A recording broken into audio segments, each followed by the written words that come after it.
චේති හාය පපුව මැද්දේ තියෙන සූඳ දැල්ල තියෙන මට විතරයි නේද? නැතුව මේ පපුව මැද්දේ ඔනෝම ලවන්න වෙන කාටවත් මොකද දෙන්නේ?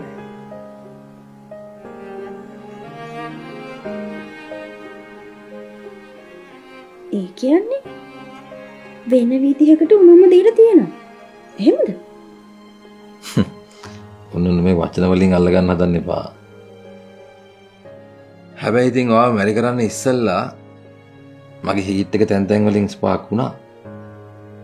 ඒ වුණාට ඉතින් ඔයා බැන්දට පස්සේ ඔයගොල්ලෝ මොනවා කිව්වත් මං හොඳට හිටියේ.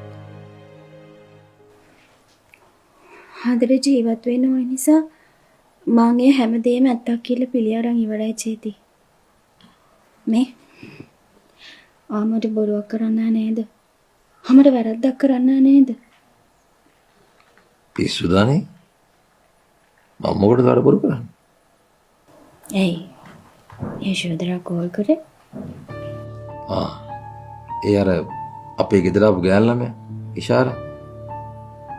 යශෝදරා මට කතා කරලා කිව්වා මේ ඉෂාරා බෝඩිමේ කාටවත්ම නොකිය බෝඩිමෙන් ගිහිල්ලා.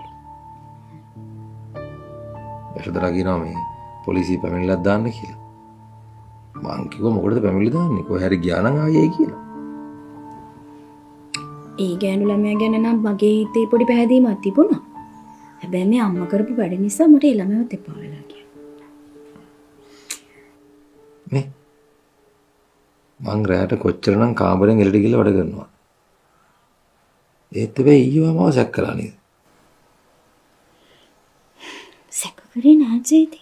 මට නිකම්ම සැක හිතුණා. දැන් වාට තාමත් සැකයි.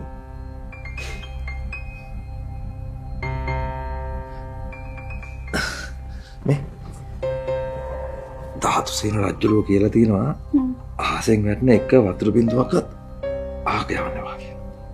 මේ මහාචාර්යතුමනි ඒක කියලා තියෙන්නේ මහා පරාක්‍රම බහු රජතුමා. හරි මං හිතලා වැරද්දුවේ.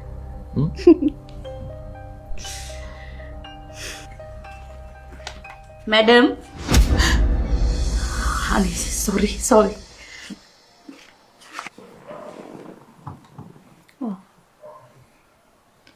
අසලච්චා මොකටද ලැජ්ජ වෙන්නේ? මේ ගෙදර ළමයි හැදුනේ හුලකින් පරාගෙන වෙලාද? මට නම් තියෙන්නේ රම්‍යත් වගේ උනන්දුයි වගේ. මට නම් එහෙම දෙයක් පේන්නේ නැහැ. ඒත් වේවා කියන ඉඳ සමහරට වෙන්න පුළුවන්.